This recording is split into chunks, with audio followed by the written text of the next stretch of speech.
Today, I want to tell you something that honestly would have saved me years of emotional chaos. You can't change people. Not with love, not with logic, not with that 19th explanation you gave at 2 a.m. If someone doesn't want to change, nothing you do will make them. And I mean, absolutely nothing. And I'm not saying that from some calm, enlightened place. I learned this the messy, chaotic way. The reason this all hits so hard for me is because I've spent years trying to get people to see what I see, trying to explain my point of view, trying to point out the behaviours that are slowly destroying the relationship. And I don't just mean partners, I mean any type of relationship. But you know what? I kept getting told. That's just the way you think. Most people don't see things like that. You just overanalyze. You're the problem. No, darling, it's not just the way I think. It's your behaviour that's making me think that way. But when people say that to you enough times, that your brain works weird, that you're too much, that you're reading too much into things, you start to believe it. You start shrinking. You start trying to change how you think. And you start twisting yourself into a smaller version just to make other people comfortable. And all that does is hurt you. It makes you feel defective, like something's fundamentally wrong with you. But here's what I've learned, which, by the way, took me far too long. I'm not defective. I'm perceptive. People just don't like being held accountable because it ruins the perfect little image that they have of themselves where everyone else is the problem. And listen, I'm not pretending I'm perfect. Half the behaviours I talk about, have done them, or have been on the receiving end of them. A lot of them is both. I just have this annoying habit where I notice things, the micro expressions, the tone shifts, the stuff that people hope you don't pick up on. And like an idiot, I point it out. And it's not to attack them or make them feel bad. It's because I genuinely am trying to help them. Because to me, sticking your head in the sand just prolongs the damage it's causing. But here's the thing. People don't face things when you want them to. They face things when they are ready. Take my ex. We genuinely loved each other, but I may as well have been speaking Spanish to him. I could see the behaviour that was damaging us. I could see exactly what needed to change. And I kept trying to explain it over and over again.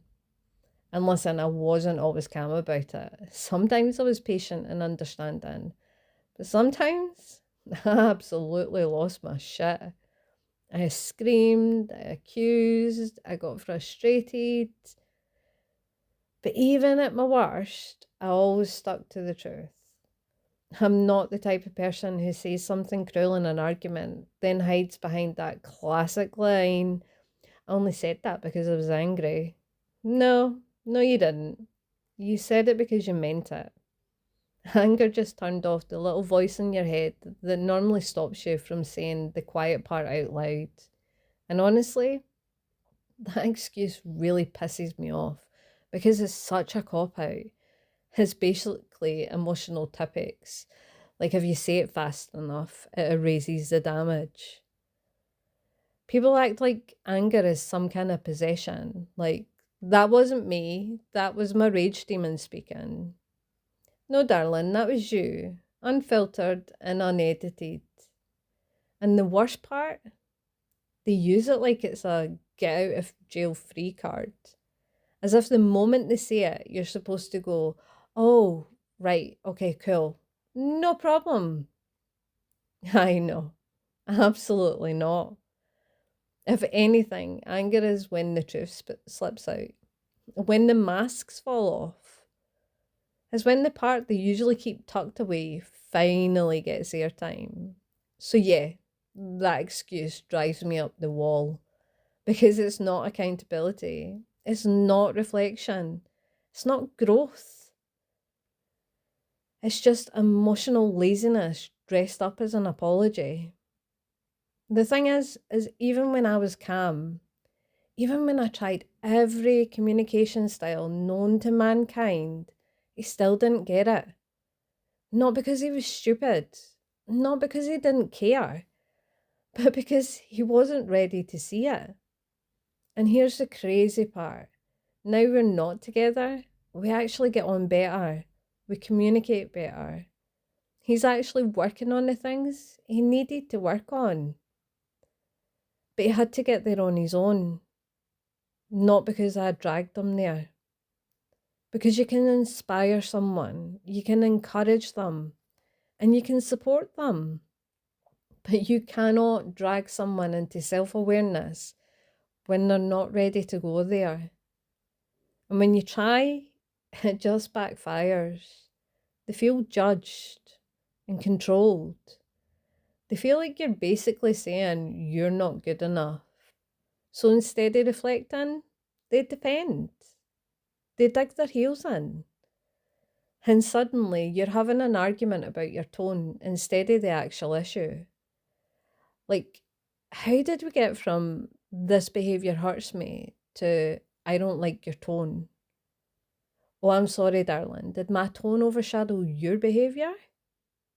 People love to focus on how you said it so they don't have to face what was said. And then there's the classic lie we tell ourselves.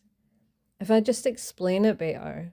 No, you already explained it. They heard you. They just didn't want to hear you.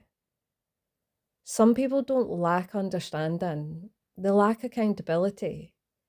You could give them a PowerPoint presentation with diagrams and a laser pointer, and they'd still be like, I don't get it.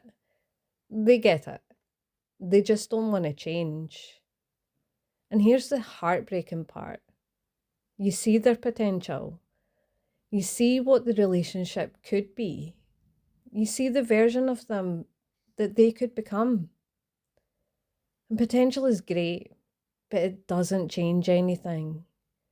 You're dealing with the person in front of you, not the fantasy version in your head. And the person in front of you is the only one that counts. But here's the good news, and honestly, this part is life changing. The moment you stop trying to fix people, everything shifts. You get your energy back. You stop over functioning. You stop parenting adults. You stop doing someone else's emotional homework. And you finally have space to focus on your own growth, which is the only thing you ever had control over. You can't change people, but you can change what you accept, what you tolerate, what you repeat, and what you walk away from. And honestly, this whole realization is exactly why I wrote my book. Because at some point, I realised the only behaviour I actually had the power to change is my own. So remember, you're not responsible for someone else's healing. You're not their therapist. You're not their emotional crutch. You're allowed to step back. You're allowed to stop trying. You're allowed to choose peace over potential. So yeah, you can't change people, but you can change what you allow, what you engage with, and what you carry. And that's where your real power is. So I'll leave you with this. Have you ever caught yourself explaining your point of view to someone who was never going to understand you?